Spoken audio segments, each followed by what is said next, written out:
Hey everybody, it's Allie, and welcome to our Y&R Chat for Sunday, May 1st, 2016. There goes my plans for making a sage soap right out the window. Since December, I've had this beautiful, salty, watery fragrance blended up to represent the tragedy that was this woman's life. And make no mistake, the tale of Sage was a tragedy. This woman was a tragic figure from beginning to end. From the moment she walked into that church and unveiled herself, she revealed to us that she was Adam's caretaker. I mean, the woman sacrificed so much of her own life caring for this older woman, going through the process of masking Adam to be Gabriel to save the old woman, the pain, the fact that she, in that moment,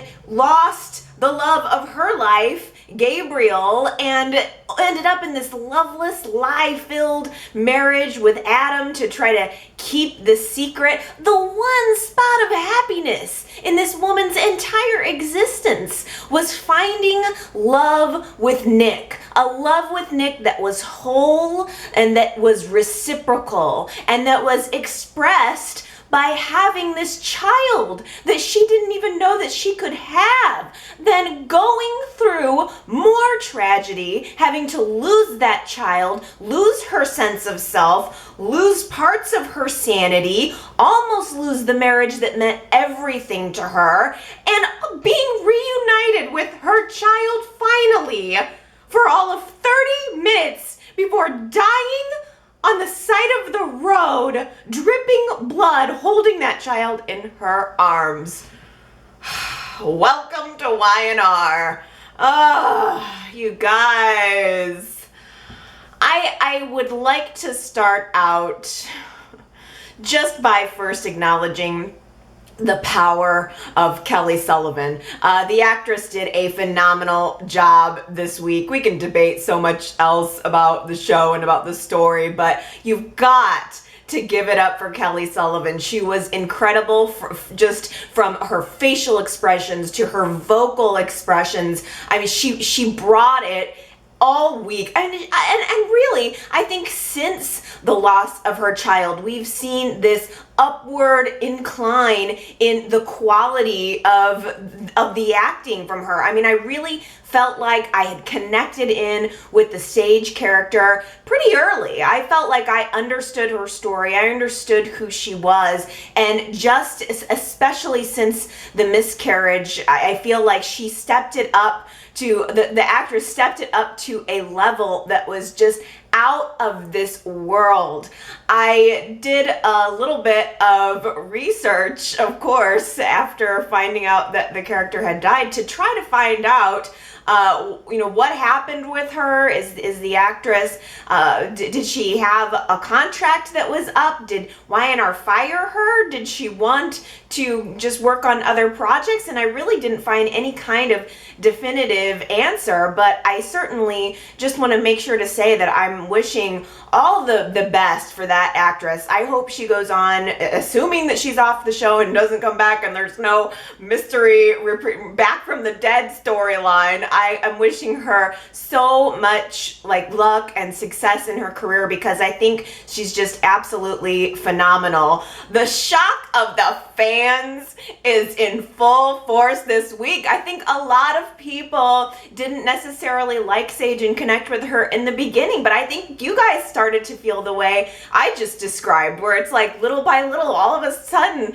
Sage is knocking your socks off and you just get her, and now all of a sudden she is gone. It's so hard. It is so hard to accept. It's so hard to remain positive, especially when it's such a dark story, and then the character died, someone who we liked died in such a dark way. I will say I was tipped off that this was going to happen. So I did have a little bit of pre-warning, and I was able to prepare myself before watching the Thursday and Friday's episode. So I think I've had some time to let it sink in. So I don't think I'm as enraged as I would be if I hadn't accidentally found out. I couldn't help. I mean, you know, I don't like spoilers. I prefer no spoilers. But when the comments came in, they were just rolling in by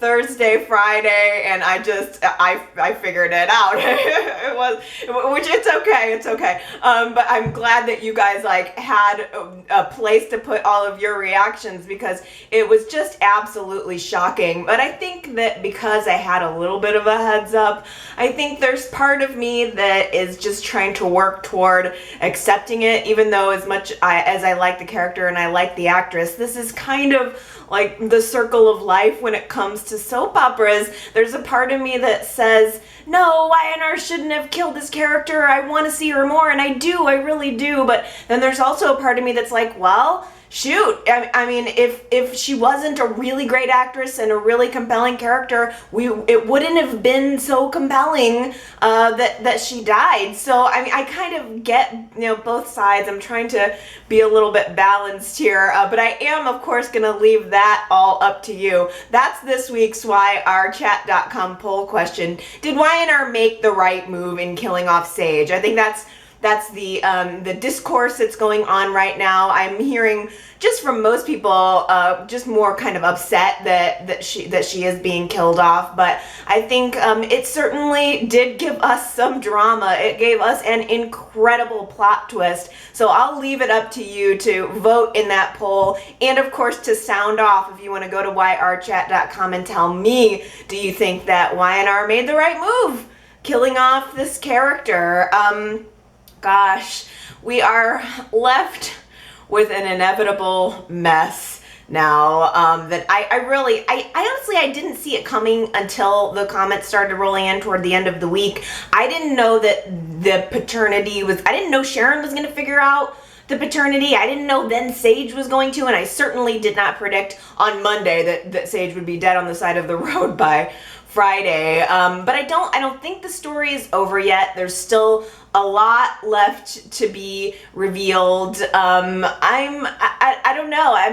I'm not sure. I just think there are still so many possibilities for how the truth is going to come out. I don't know if Y&R is going to drag it out about the paternity, because so it seems right now the truth about Christian died with Sage on the side of the road, and there is certainly a possibility that Y&R will drag this puppy out into infinity. But I think there are a lot of other factors here. I think Patty is a really important factor here. I really still am sticking with the theory that we talked about last week, that maybe Nurse Stevens was the one who killed Dr. Anderson. I mean, she obviously had an attack of conscience throughout the course of the week. It was Nurse Stevens who ultimately told Sage the truth and gave this haunting apology about what she did to her. So I'm still kind of wondering if Nurse Stevens is going to come out with more confession. I wonder if that's going to lead into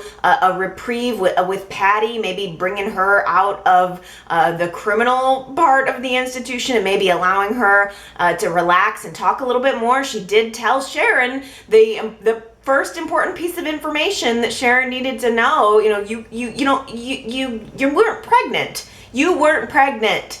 And Sharon confessed even later in the week that she sort of knew subconsciously, and it was maybe what Patty said that helped pull some of those memories out of her subconscious. I mean, it was just incredible to watch Kelly Sullivan, to watch Sharon Case. Sharon gave just a moving performance throughout the week, even just right in her face. Sharon just knew. She just knew. I thought maybe this was gonna keep dragging out, but Sharon really quickly figured out from talking to Patty and just all of the other memories that she's had, that this wasn't really her child. And she went through this process of wondering if she should pursue it, if it was in anybody's best interest to pursue it. But then she went right for that hair sample. She went right for that DNA test. And I was totally proud of her in that moment. She knows that it's a secret that could blow up her entire world, and yet she pursued it. At the same time, Sage had just overheard Sharon talking with Mariah about the miscarriage that she had had, which is a huge red flag to Sage, particularly since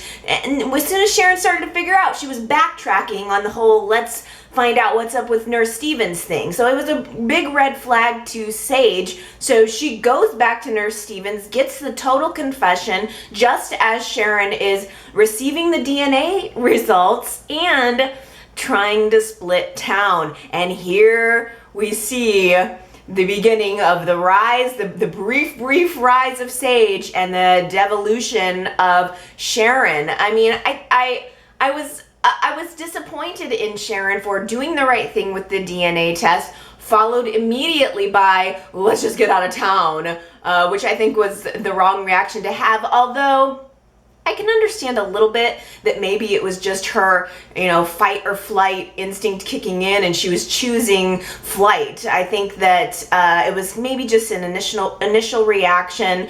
I think that Sharon, even though she confessed to knowing in her subconscious that Sully wasn't her son, I think that Sharon did believe and feel like a mother, and she was fully invested. And so I think her reaction was all about trying to protect the child that she believed was hers. But at the same time, Sage is realizing that that's all a lie, that Sharon is lying, and Sage comes over to the house and there's this beautiful, beautiful moment where Sage is holding her son in her arms for the very first time, knowing that it's him, looking at him in the eyes. It absolutely broke my heart. And then the confrontation begins. The big boom of the week. I mean, I will say, Sage, she didn't have to die, because the confrontation between Sage and Sharon would have been good enough for me for the week. If that was all that would have happened, I would have been completely satisfied. I would have come onto Y&R Chat and I would have just yacked about how good that was, because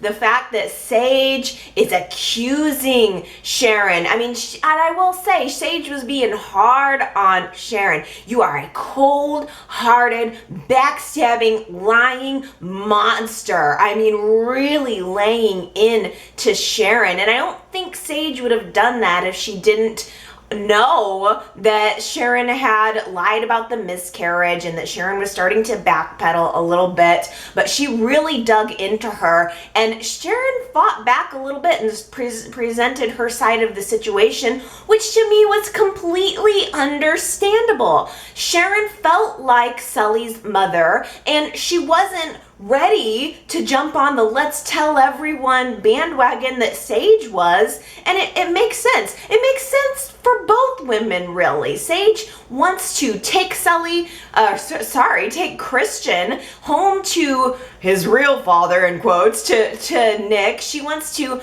begin to live the life that she was robbed for those 5 months. And Sharon is saying, whoa, wait a minute. You're not the only one whose life is changing here. This is going to end up being a real good news story for you, Sage. But for me and Dylan, this is a loss of our child. So can you give me a little bit of pity, a little bit of humanity here, and allow me an opportunity to talk with my husband? And Sage was really pushing in the opposite direction, but I really felt like I felt like Sharon was so understandable in that moment, and it's so representative of how things do tend to go for Sharon. Sharon's never entirely wrong or entirely vicious. I don't think Sharon is someone who does things to hurt other people. There's a reason behind her actions, including this one. And then it just turns. Then all of a sudden, the wrong things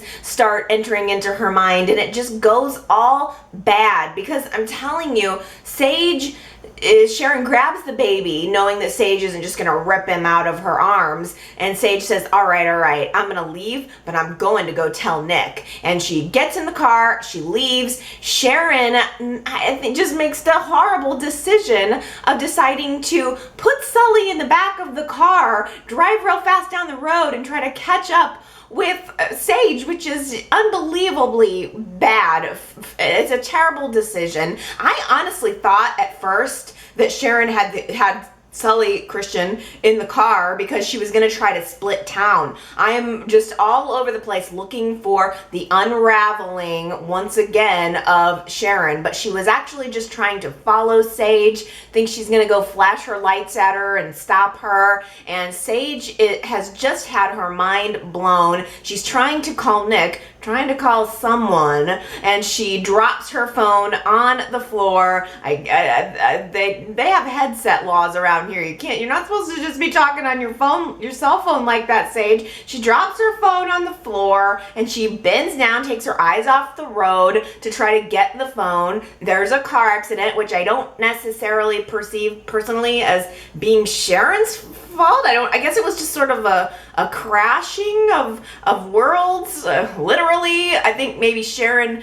caused some flashing lights or something that may have just, I don't know. I don't think the accident was Sharon's fault. Sage took her eyes off the road. She goes over the railing and is thrown from the car. She is completely like bloody and dying. Sharon gets out of the car, gives like Sage a blanket and everything, and Sage immediately, it was so hard. It was so hard to watch. Sage immediately begins asking for her son, and Sharon wants to give it to her because there's just this like horrifying understanding that Sage is dying here. I think Sage knew, it was almost like this look came over her face, more testament to the power of Kelly Sullivan, but this look came over her face of just, I'm gonna die, and acceptance. And I just want to hold my son. I want to tell him that he's going to grow up to be a good, strong man like his father. I just want to hold him. I just want to see him. That's all I've wanted since I lost my son.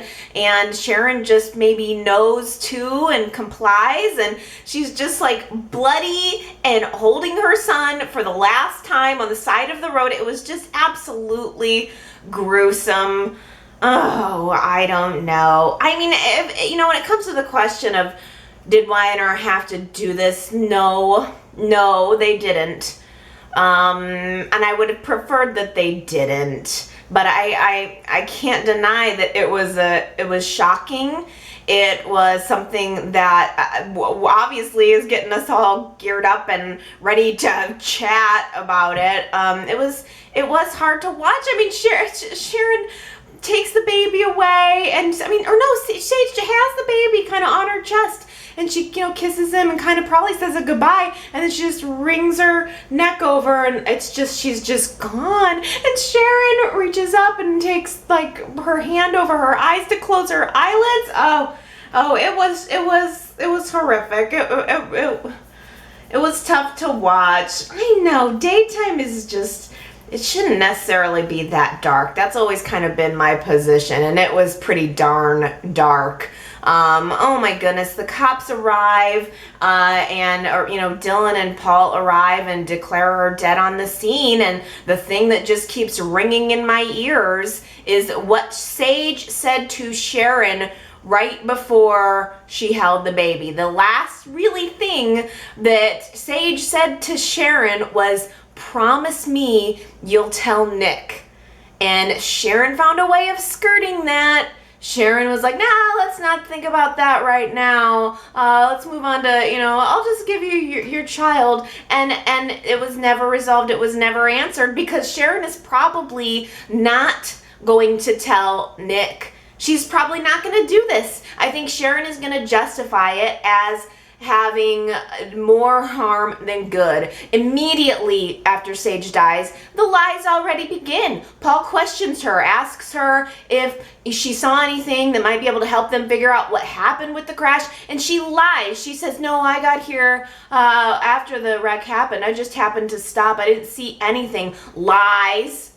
So I think that that's what we can expect from Sharon. And this is the thing that it kills me and bugs me about Sharon, because Sharon's position was so entirely understandable. Everything that, it wasn't Sharon's fault that this whole thing happened to her. And as she was explaining how drugged up she was, and I mean, in the context of the show and the other, throwing away other realities of a woman realizing that she didn't give birth, I think that Sharon had a position that was very understandable and pretty much, aside from lying about the miscarriage, mostly innocent in the whole thing of the baby switch. I mean, Sharon was most certainly a victim in this too. And then until she starts to lie, I guess that's where I get angry.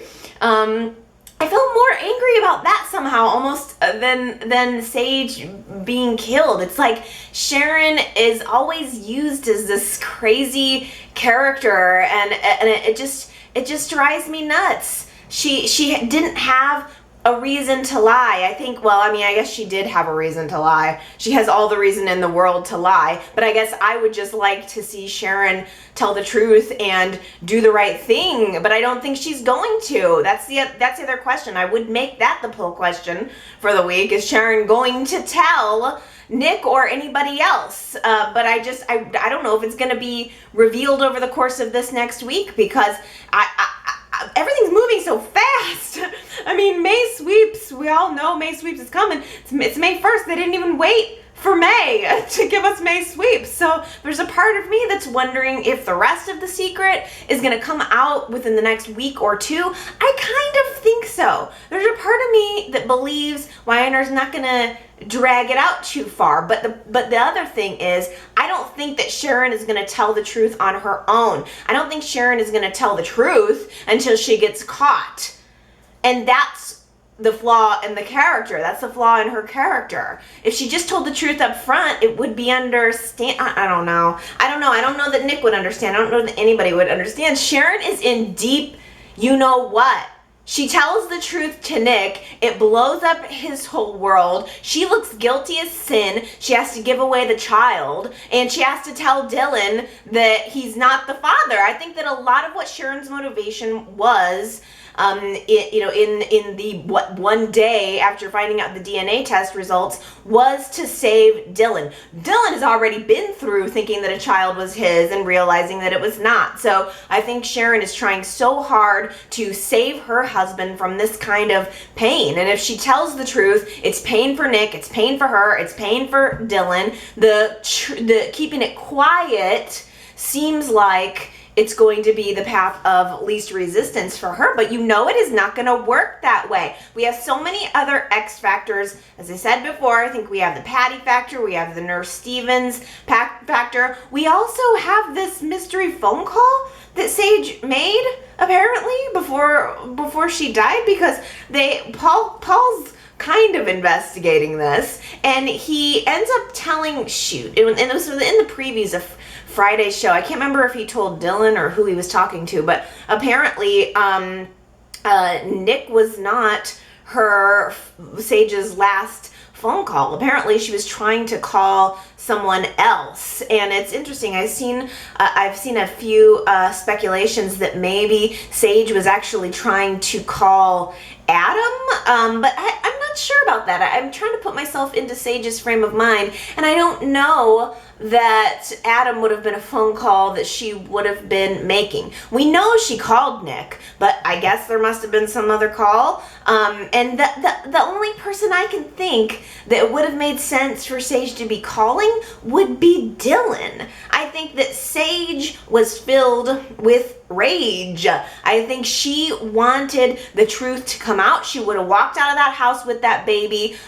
before she left. If she could have, she would have had the baby in the backseat of the car and taken it home to Nick if she would have had her way. Sage sees Sharon as the final obstacle to her being with her son, and I can see Sage wanting to get a little bit of revenge and make sure that truth comes out ASAP before Sharon has a chance to cover it up. The way to do that would be to call Dylan. If Dylan was on Sage's call list right before she died and Sharon is at the house acting real cagey, which she's not going to be able to cover up. Sharon's not going to be able to cover up the fact that she feels guilty that she was, for some reason, at the scene of this accident with the child in the back of the car. Dylan's going to I just have this feeling, especially given the fact that Dylan's trying to figure out what happened with Patty. I think Dylan is probably the most significant central person probably to figure out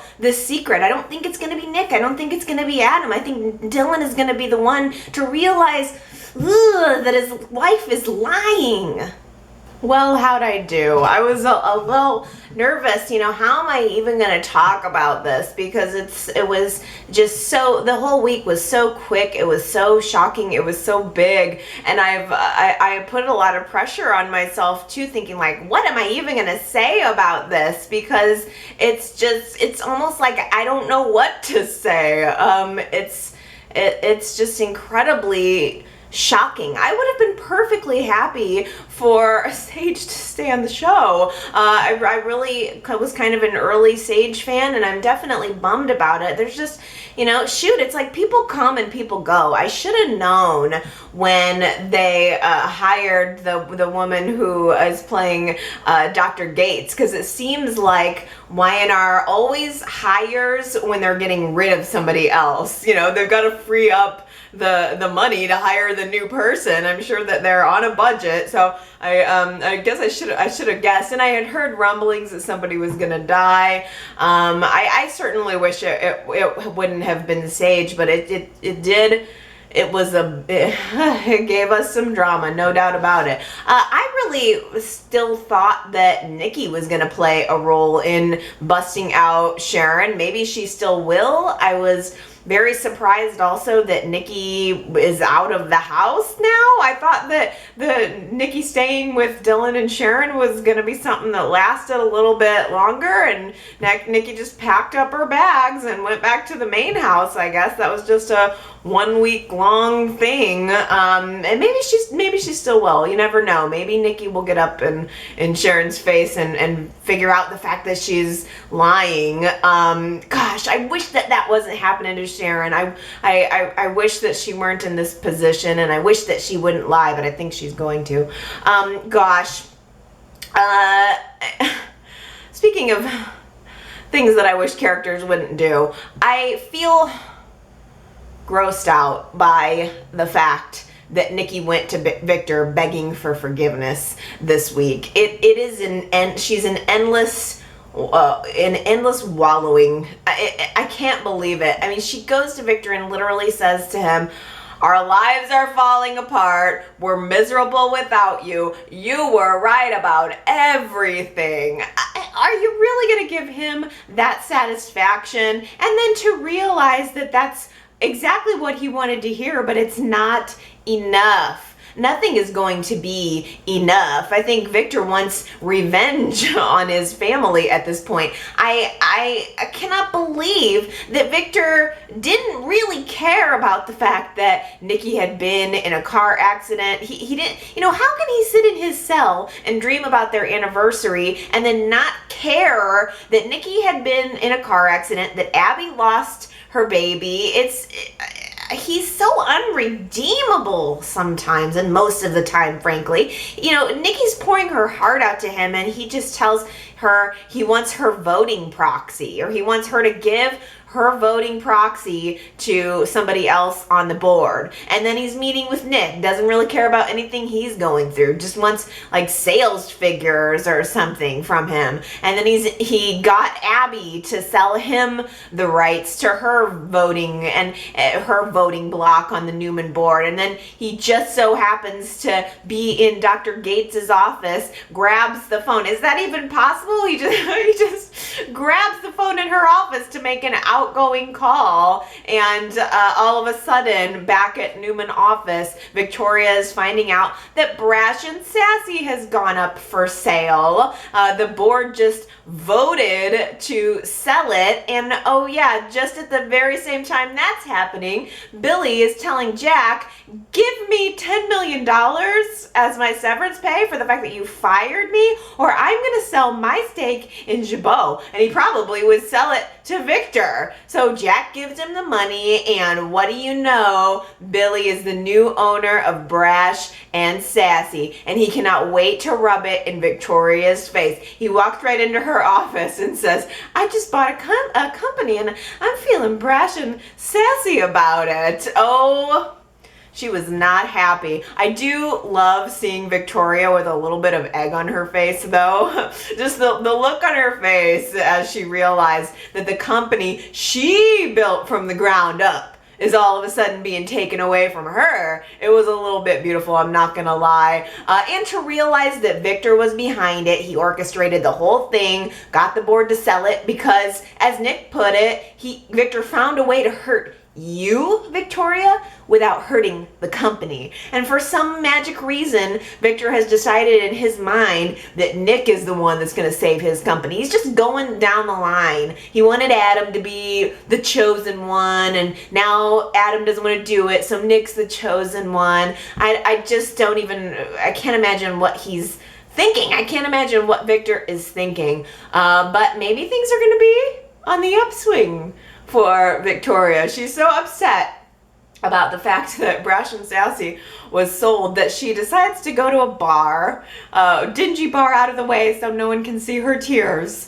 And she runs in to a bar owner who just so happens to be sexy and seems to take an interest in her and seems to look like a dead ringer for Billy.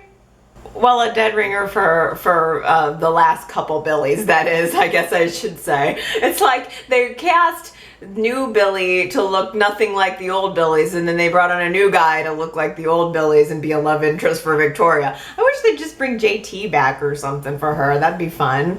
I don't know why they don't do that.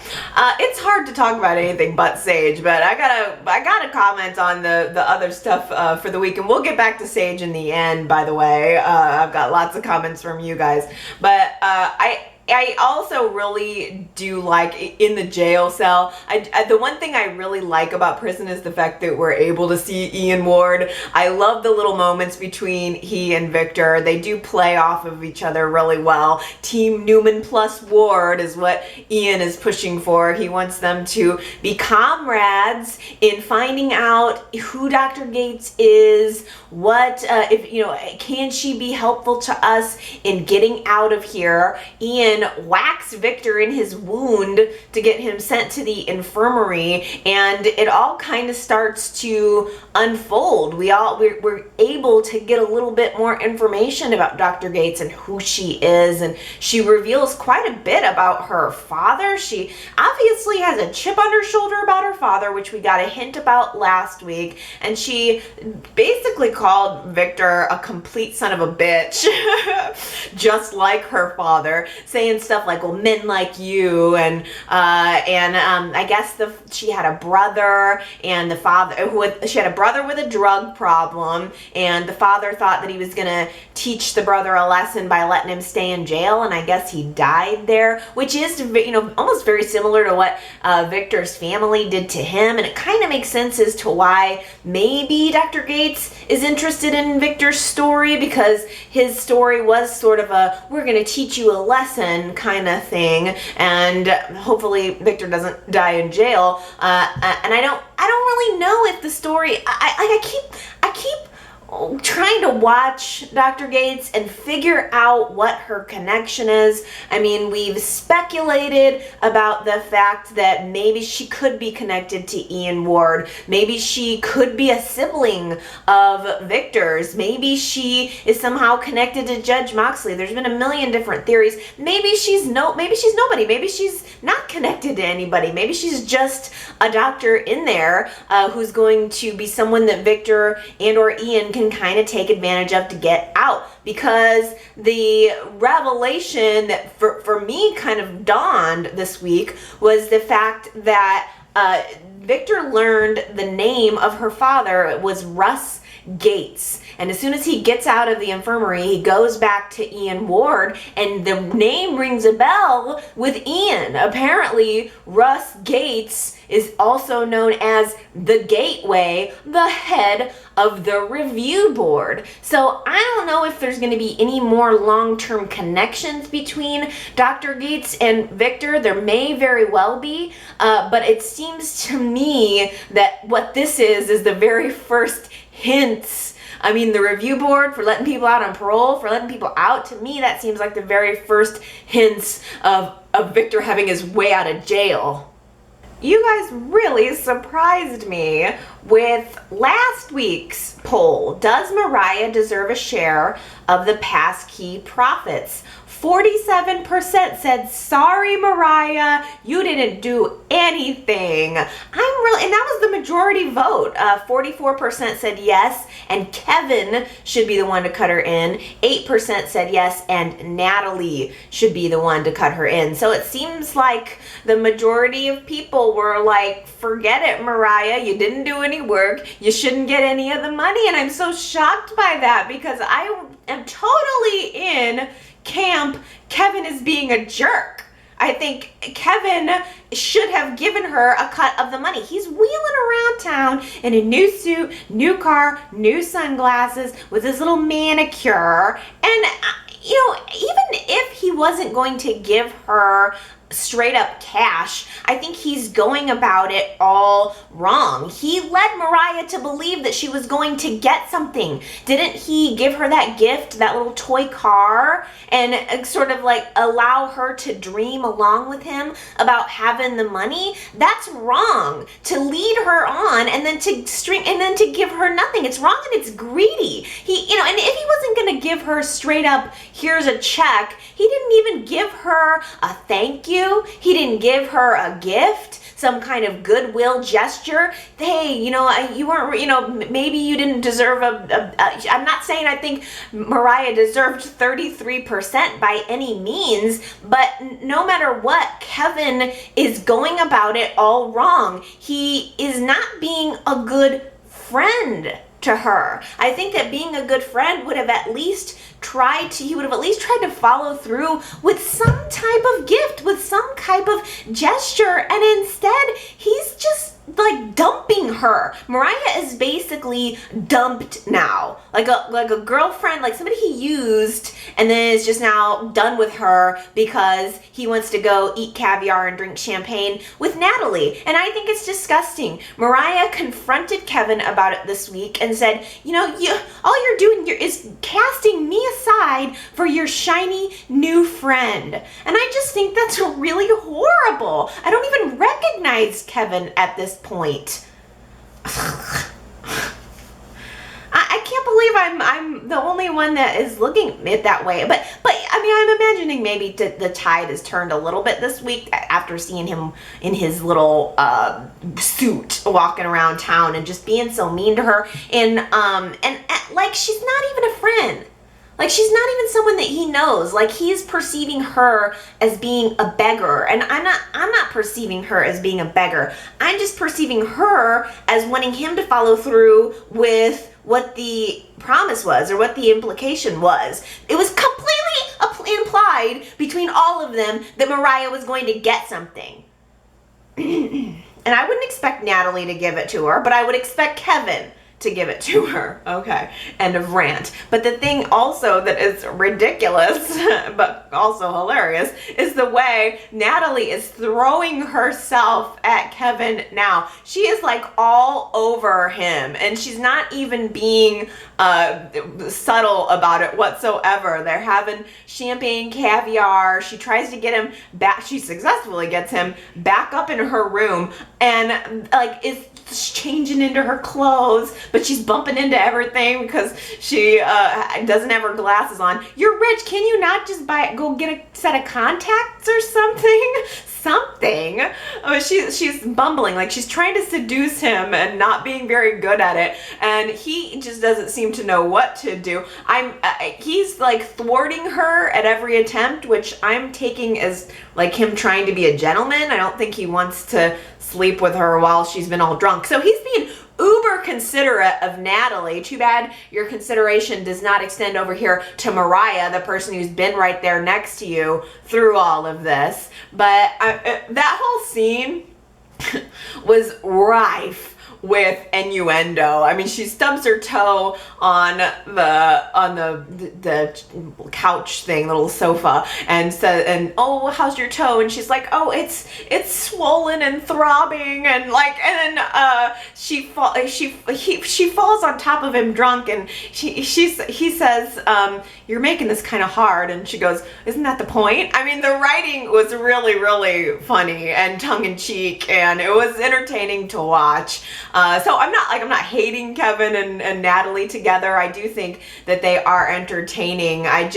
Mariah made me so sad. That scene between Michael and Mariah really made me sad because she just expressed how she was feeling, and it was so identifiable and it was so real. And I don't know if you've ever been like dumped by some jerk guy. It was exactly what you would feel like. I think Mariah just feels used, and also she's mourning the death of their friendship. I mean, as the week progressed, Mariah said, I don't care. Forget the money. It's not even about the money. I want to know where my friend went. I want to know why all of a sudden I'm not good enough. And I just really identified with that, and I could just really kind of put on that feeling of abandonment and understand where it was coming from.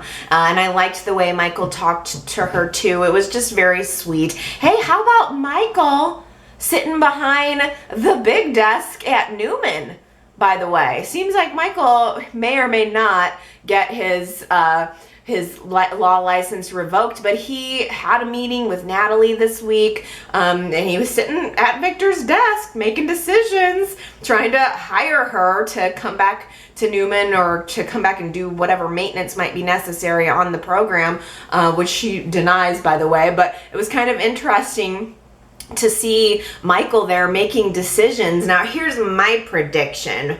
Kevin, he is such a little jerk. This is what he does. He puts all of his money. He buys himself a car and a couple of things, and then he puts all of his money into some kind of aggressive hedge fund. So basically, he hid the money so that he doesn't have to give Mariah or anybody else a dime, which is just such a jerk move to do. But what I think he is going to lose every penny of it. I think that the stock's gonna crash, and whatever they invested it in, he's gonna lose everything, and he is gonna have to go to work at Newman. Michael's gonna hire him to work on Passkey or any other kind of computer projects. Maybe Natalie will follow, and I'm hoping maybe Michael will hire Mariah to be their boss. Well, that was a little awkward for Summer. She's, she's there with her old boyfriend while the new boyfriend shows up in the room. So she's like totally in a relationship with Luca now, and Kyle just so happens to come back into town because he heard about Abby's miscarriage, and Kyle knew right away that something was going on between Summer and Luca. It's obvious, but the thing, and they had this goodbye. They end up going out to dinner at the athletic club to talk through their relationship and where they are. And it's clear that Kyle still wants to be with Summer, but Summer's trying to move on. But come on, it's a long distance relationship. I don't think that it's even conceivable that Kyle Abbott is in New York City living his life and he's not been interested in one other woman. He's just saving himself for some girl back in Genoa City. I don't think so.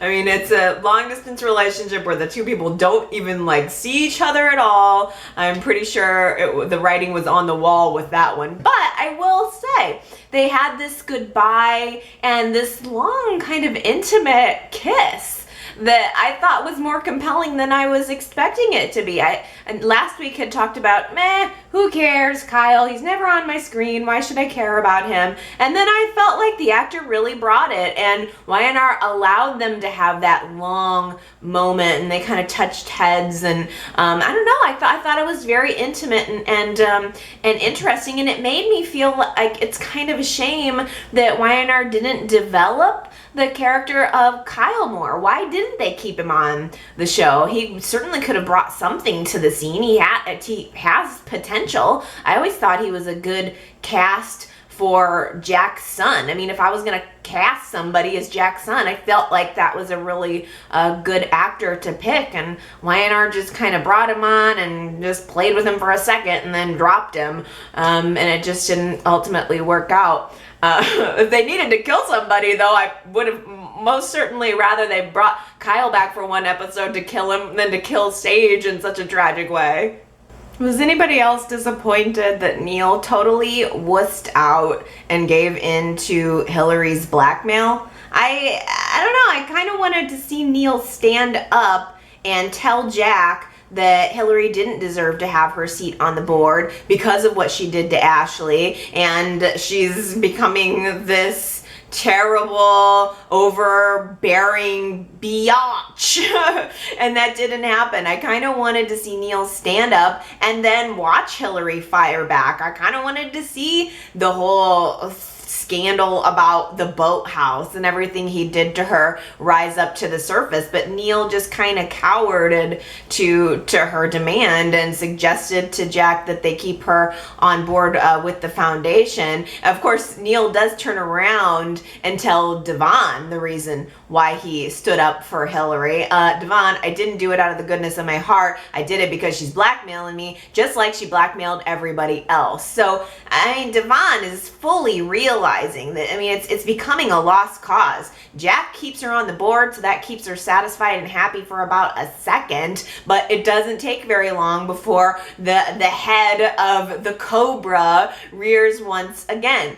Ashley and Dr. Neville are going over the results from the clinical trials that they're doing on the wonder drug, and unfortunately there was an incident with one of the patients and the person almost died. They had to convince Hilary to pull the plug on the trials, to just in case, you know, that there's just they're rushing it. They need to pull back and make sure that it's safe for people to be taking the drug.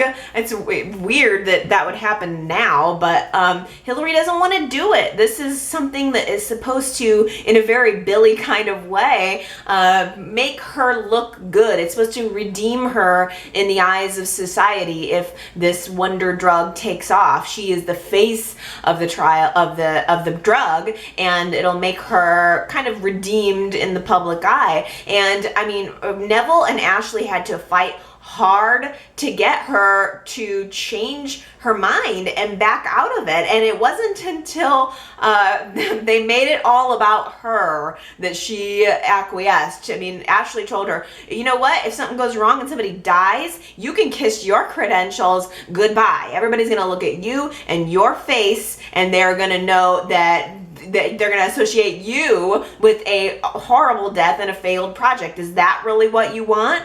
And finally, Hilary says, all right, okay, maybe we'll pull the plug. Then she goes and holds this press conference where she publicly and very blatantly names them and blames them for acting like they didn't want the trial to be stopped. I mean, it's just incredible. I still am loving it though. I'm not gonna lie. Even though I know she's being a bad girl. Hilary is a bad girl and she deserves her smack on the wrist, but for some reason I just still really like it. I like this actress being catty and being that cat cobra. That's a good name for Hilary, the cat cobra. Oh man, I just think she's really good. And then, you guys, what was up with that scene at the very end of Friday's show? Hilary sits right down next to Jack, who is bemoaning the fact that his brother has just bought Brash and Sassy, and by the way, on a side note, that is so clearly and obviously causing a wedge between him and his wife. Jack and Phyllis are like done, and Billy seems to be done with Victoria. I mean, everything he did with buying Brash and Sassy was completely about revenge, and Phyllis can't stay away from him. Billy made some comment too about taking exactly what you want. Do get what you want, just grab it. And I got the feeling that what he was talking about was grabbing Phyllis, scooping her up in his arms, just smooching up on his brother's wife. I mean, Billy wants revenge on Victoria and Jack. Getting Brash and Sassy and Phyllis would be a real good way to do it. And Jack is realizing that his brother is out of the family company, that he's totally done with Victoria and has done this thing to her.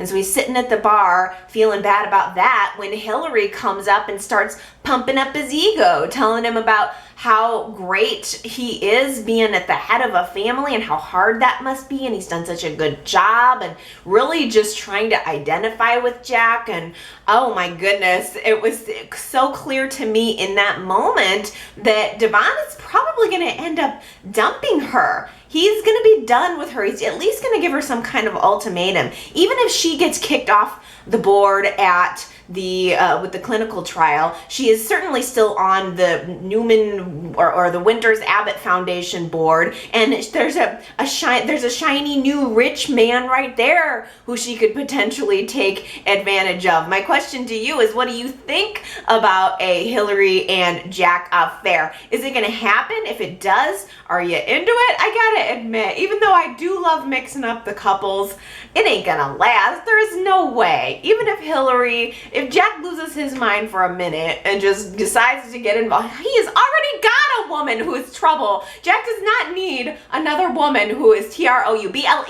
He needs to stay clear. Jack, I wish I could like sound a horn or something in your ear, like brr, stay far away, brr.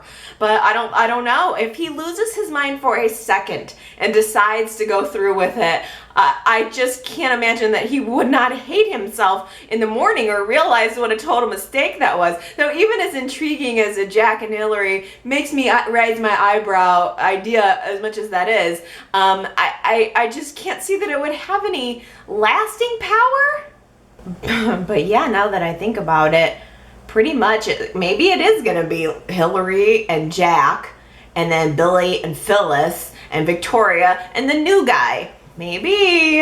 I don't know. Well, speaking of wedges that are being driven into relationships, that Max, I've seen a lot of comments. There's some good ones at yrchat.com this past week about just a lot of people are disgusted with the storyline and Max, and the little actor is doing a really good job, but it is also very dark. What's darker, the Max causing Abby to miscarry or Sage's death? That's another good question. You tell me, which disturbs you more, Sage's death or this little psycho child? The kid is good.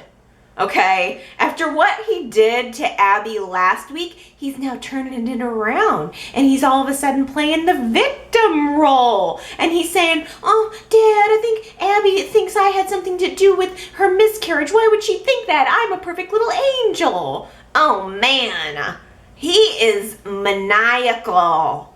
And Abby, she's just going through so much grief right now, and I felt so bad for her as she was trying to explain to Stitch how much this is weighing on her, how much she's thinking about the child that she lost, she didn't even know and love so much, and this feeling that something's not right, this feeling that the kid had it out for her, and that she's walked down those stairs a million times. Why would this be any different? And looking at him and feeling like she's got him pegged, and that it makes her look crazy to think that he did it. But she's right. She's completely right. She tries to get Max to confess. She sits down with him and says, you know, it's okay. I understand. You wanted me to miscarry. So what'd you put on the stairs? You can go ahead and tell me, which I thought was a really good move. I mean, she's really being smart about it. And the kid, of course, Max runs back to Stitch.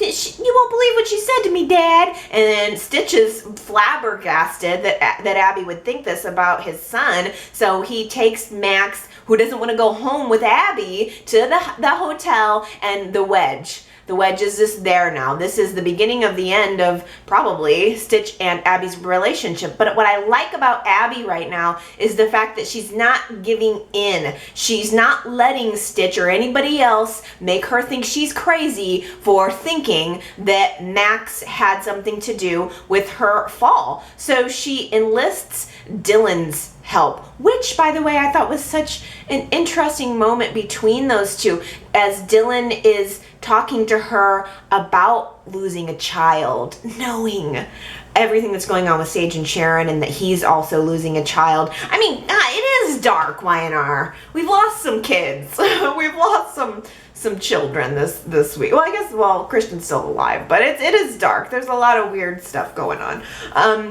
But she says, Dylan, I'm begging you, don't look at this like you're Stitch's friend. Look at this like a cop and see if you can help me figure this out. So I'm kind of hoping Dylan or somebody else does go back and really, really take a good look at those security tapes. I'm sure they will. That's got to be the key to all of this, because something's got to happen with this kid. They're not just, he's going to get caught. It's going to get figured out that he did this, and he will be shipped off to military school, I'm sure. But I'm telling you, the way that kid has played everyone so masterfully makes me think maybe he did kill his mother. We're missing cookies, Esther.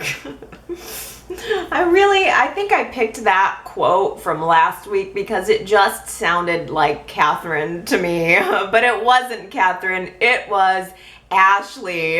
They were planning Abby's baby shower, and they needed cookies for the event. So Ashley is with Esther at the coffee house and is scared. I think Max is the one that was freaking out maybe that they didn't have the cookies, but Ashley exclaimed, "We're missing cookies, Esther." I thought that was a fun moment. Let's see. Quite a few people got that one right. I wasn't expecting you to. Robbie, Sharita, let's see, Connor, Sonia, Victoria, Gary, Aaron, Michelle, Sean, Justin, Colleen, Jenna, Sandra, who I think is a new Y&R chatter or new to the Y&R Chat site, Adam, Candida, and Consuela all got it right. You guys are getting too good.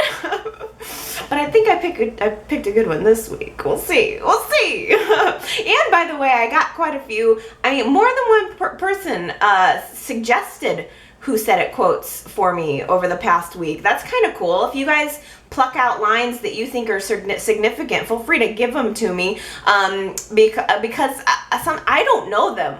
Everybody who suggested a line to me this week, I didn't know it right off the bat, because it's just, when you take it out of context, it's hard to know who it was. But that's the trick. That's the whole thing.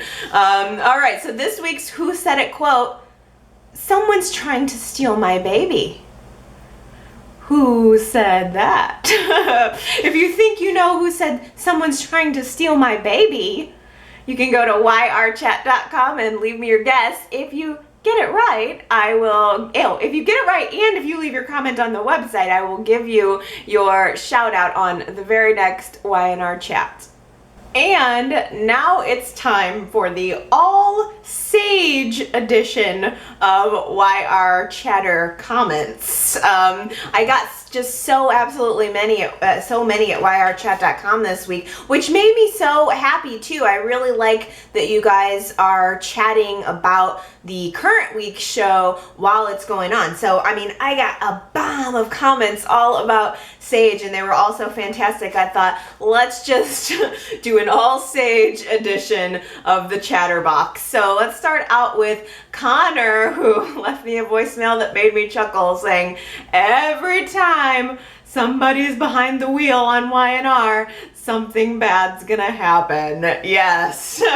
You know, I was thinking the exact same thing. There's no reason at all for them to do a car scene unless there's gonna be a car wreck or somebody getting hit. But I did think it was really well done, by the way. I liked that we saw Sharon's perspective of the road and the windy road, and it created even more of a sense of danger. I thought the actual crash site set itself looked really good. The smoke from the car is coming up. You can see the wreckage of Sage's car. I think it was at least very well done execution wise, and you know, as far as the sets and decorations and production of the show. It is too bad. Rest in peace, Sage. I feel like we hardly got enough of you. You were just getting good. Anna left me a voicemail that says, I never thought Sharon was going to do the right thing, but I thought that Sage was just going to be in a coma, not dead. I know. I wish I wouldn't have been spoiled, because I really wouldn't have seen it coming. I think I would have thought that too, that maybe Sage was not going to remember what happened to her with the paternity, and maybe it was just going to be left up to Sharon to tell the truth. I really would never have seen Sage's death coming. It was just so absolutely out of left field. Beatrice left a voicemail, and she says, I was hoping for a happy ending with Sage. We've already had enough sadness with Abby losing her baby, but it would be good if they send the ghost of Sage back to torment Sharon. Ooh, I like that. The one thing I did when I was looking around, I don't know why I don't get Soap Opera Digest or CBS Soaps in-depth subscriptions, because I feel like that would give me more information on contract status. But the research that I did, nobody said there was any, nobody said Kelly Sullivan's contract was up.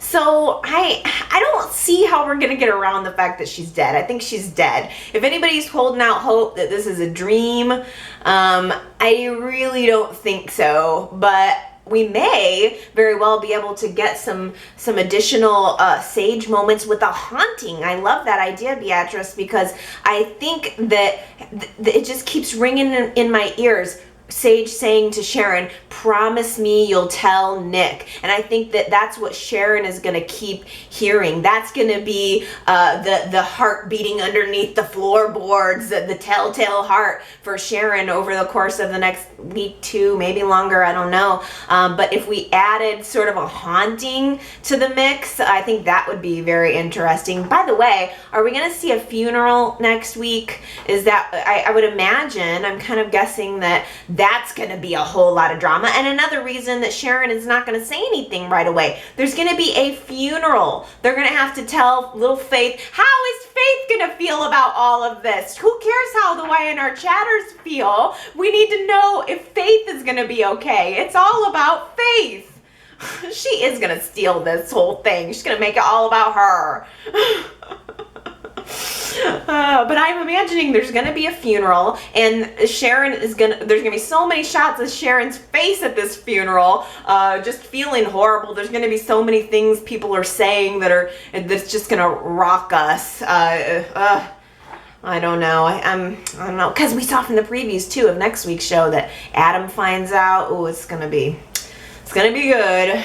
Lindy left me a voicemail saying, it has taken me so long to appreciate Sage. She always seems like such a negative and dark figure. And just within the past couple of days, I've been beginning to like her. I really think that's the consensus with a lot of people. I just got Sage really quickly. She was just someone I felt like I could connect with. I liked the actress right away, so it didn't take me long to adapt to her. But I remember in the beginning that a lot of people really didn't like her, and I think just going through this journey with her, and combined with the power of the actress, I think a lot of people have really been finding themselves liking her a lot. And from what I can tell, the fan outrage is not just limited to Y&R chatters. I think people all over the place, all Young and the Restless fans are really upset by this. I haven't really heard anybody say very much that they're kind of glad it happened, or maybe that's a good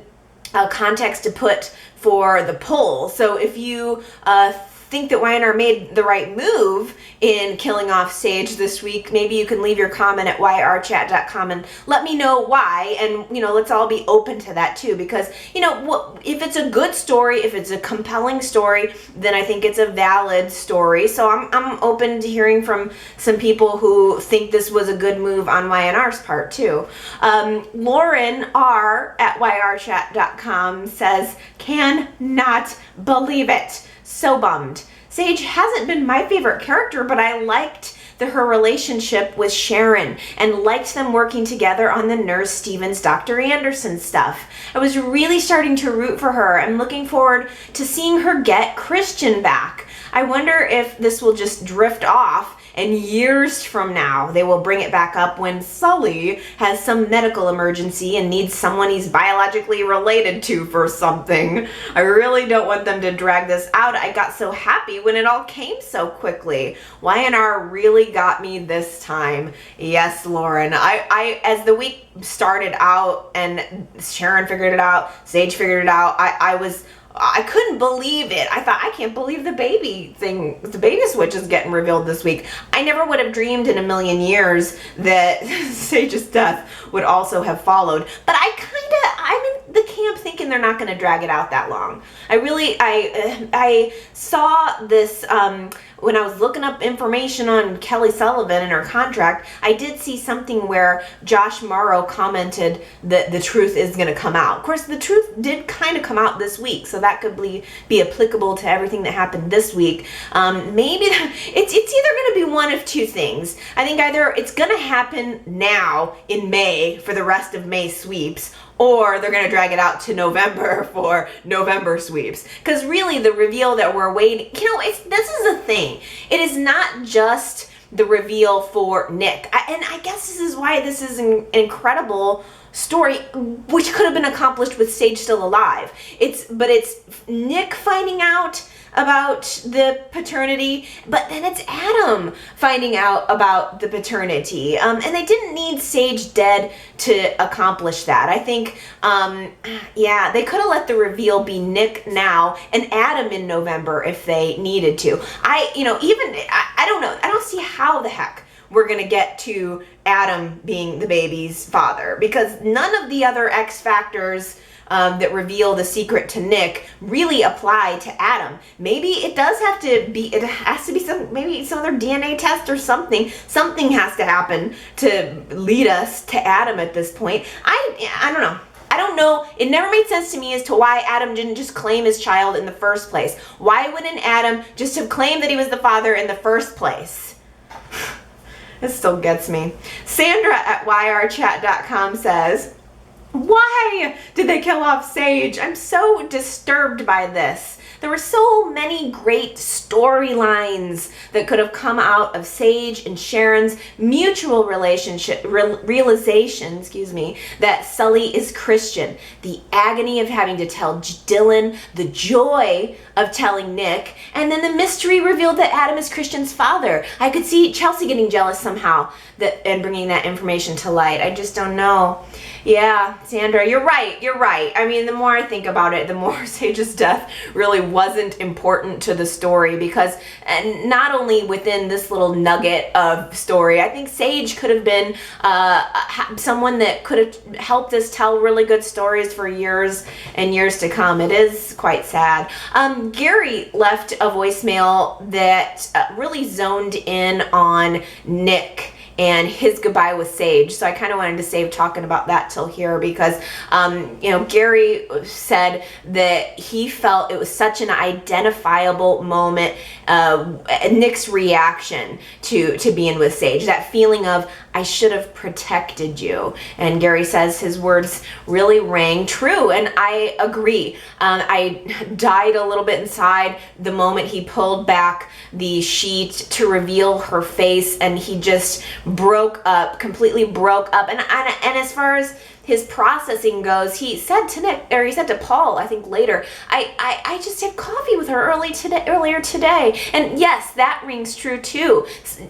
Being with someone and then losing them in such a fast, tragic, unexpected way, you would go through that process of, wait a minute, she was just here a second ago. But I think that's why he had to go in and pull down the sheet. They had the body prepared for him and put on and called him to the hospital to break the news. Oh, it was just, that was so hard. Josh Morrow he's been another that has really stepped it up and just really been good. But I really liked Gary's point about his feelings of, why couldn't I have done something more to protect you? I think that is a very natural feeling. Gary also made a point a little bit earlier, I think before Sage had even died, but he left a voicemail saying, imagine if Sharon had gotten in the crash and something had happened to Christian. This would have been another Jill and Kay feud to last through the ages. I love that point, because I could not freaking believe Sharon was flying down the road with that kid in the back of her car. It could have just have easily been a car accident that Sharon got into. Something unfortunate happens to the baby. Y&R loves to kill babies. This could have been baby killing sweeps week, and Sage would have never forgiven her for it. Sharon would never have forgiven herself for it. Oh, that would have been a mess. But I love that you connected it into Jill and Kay, and that would have been perfect. That was very good point. Consuela at yrchat.com says, I guess I'll never get my happy ending with Adam and Sage being together. Sigh. And I really can't wait to see what Adam's reaction is going to be. Yes, Consuela, because that's another piece that it feels like got interrupted. What about Sage and Adam's relationship? It felt like Y&R was building toward that. I mean, we saw Chelsea's jealousy. I was sure. I was just sure that they were going to end up together. In fact, earlier, I think I had watched maybe Monday or Tuesday's episode right before bed, and I was thinking about it and imagining that Nick and Chelsea would end up getting together if Adam and Sage got together. And it's just such an interrupted storyline. It really, really is. And I don't know what Adam's reaction is going to be. I'm sure he's going to be mourning the loss of his friend. He's obviously felt so much more connected to Sage within, since the loss of their child. And I don't know. It makes no sense to me as to why he would not have. Why would he make the paternity be Nick's? I cannot just dwell on that forever. Sharita, let me do Adam. Adam left a good comment at yrchat.com saying, now we just have to wait if Sharon will ever tell the truth, which is highly unlikely. Therefore, I think someone else will find out the truth about Christian, and Sharon's going to be in big trouble. Also, props to Kelly Sullivan, who played the character of Sage. I had a great time watching her storylines. I think she nailed it from start to finish. Amen, Adam. Love Kelly Sullivan, and I don't think Sharon's gonna tell the truth either. I think somebody else is gonna bust her out. Sharita at yrchat.com says, I want to believe Sharon will do the right thing and tell Nick and Dylan that Sully is Christian. I don't think she will. I think that's another good question. Why don't you guys tell me? I feel like maybe yeah, maybe toward the end of the week I could see Y&R busting it out, but I don't think Sharon's going to be the one. Do you guys think that Sharon will tell the truth on her own, or is she going to get busted? Daisy, well, actually, no, I keep skipping. Shoot, there's so many of these. How about Justin? Because Justin makes the point in a voicemail that I'm just glad the baby switch storyline is over. They are just too emotionally draining to watch. Yeah, I know. I guess that's kind of the thing. At least that part of it is over, but in a way it's not. You know, it still feels like the truth isn't out there. Sage never really got she never really got a proper reunion with her baby. It is so dark. And Daisy on Facebook says Y&R is becoming a very depressing show. Usually, with a sad storyline, there is some type of resolve. And even if some fans don't like the resolve, at least the resolve happened. But the shows these days with the new writers don't have that. There's so much that went into Sage losing her child, so much pain, so much anguish, both for she and Nick, then of course Adam as well. But Sage doesn't get to raise her son. She doesn't even get to see Nick get him back. So there's no chance that Sage will be with her son, and I just don't think it was necessary. Yeah, it wasn't. It really wasn't. Katie on Facebook says, I'm mad, I'm sad, I'm worried. Y&R, why did you kill off Sage? Why did you let her die before the truth came out? The only way this will turn out right is if Sharon does the right thing and tells Nick. But you know she won't, because that's what Y&R likes to do. Make Sharon look crazy when she's backed into a corner. Damn, if I could put one little clip of a quote for the week, that is exactly how I feel, Katie. That is what Y&R likes to do. Make Sharon look crazy when she's backed in a corner. And that's all they did. That is all they did. I know, I feel angry. I feel angrier about the Sharon thing than I do about the Sage thing. Although Gina makes a good point here about Sage, that all of this, or about Sage's point in arguing against Sharon, that all of this could have been avoided if Sharon would have told the truth about the miscarriage to Dylan. And that is very true. Sharon is not... She isn't innocent. She isn't entirely a victim. Sharon lied to Dylan. If he would have known the truth about the miscarriage in the first place, she could have saved some of this pain. And Gina says Sharon gets into this mess because she doesn't own up to her actions. That's been the story of her whole life. And by the way, if Adam would have owned up, it would have been different too. Yeah, I mean, it all is just like one big spiral of craziness, and now we're all left here to pick up the pieces of the mess. Well, I still like Y&R. I get mad at you, Y&R, but I do still like ya. I think that there are a lot of positives about the week, and for all we know, Kelly Sullivan wanted to leave the show. It's certainly possible that she wanted to go on and do other things. I think it's always my first reaction that Y&R fired somebody, or that they made the decision to cut the actor or actress, but it is completely possible that she wanted to go off and work on other projects, and if so, more power to her. I think that it's, I don't know why anybody would want to leave a soap. I would think having a good steady acting job would be a dream, and not only that, but Y&R I think would be a really good place to be involved. I mean, if I was cast on like Days of Our Lives, I might ask them to kill my character. But if I was cast on The Young and the Restless, I think I'd want to stay forever. So it's just inconceivable to me that anybody would want to leave the show on their own volition. But maybe she did. Maybe it was completely mutual, or maybe there's something more that we don't know. Either way, I still think that it was a compelling week. It got everybody talking. The acting was high caliber, the writing, the set pieces. I definitely do give a thumbs up to Y&R. I can nitpick about the direction of the storytelling, and it's very valid. But I still like the show. I can't help it. So I'm gonna try to be positive and pick it up and see where we are next week. It could be be an entirely different place. Who knows? Who knows? Well, I know you're gonna sound off for me. I don't even have to tell you, but I will tell you where you can sound off. You can go to yrchat.com. I love that you guys are leaving blog comments and not only chatting about the Sunday chat, but chatting about the upcoming Monday through Friday show. You can also find the Facebook and YouTube links there, the podcast links, all that good stuff. The voicemail number is 309-588-4569. So pick your poison, whichever way you want to sound off. You go right ahead and you sound off, because there's feelings out there. We have feelings about this and we need to get them out there. And I'm glad that we have a place to get them out there. That's why I do Y&R Chat, because the show brings up all kinds of emotions and things I want to say, and I'm just so grateful to have a place to say them, and I want you guys to have that too. So please don't be shy, and please stick with the show.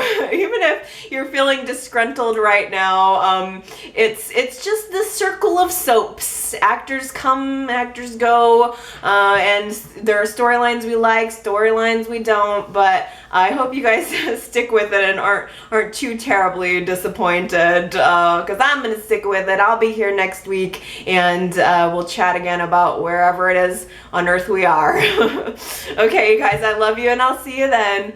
Bye!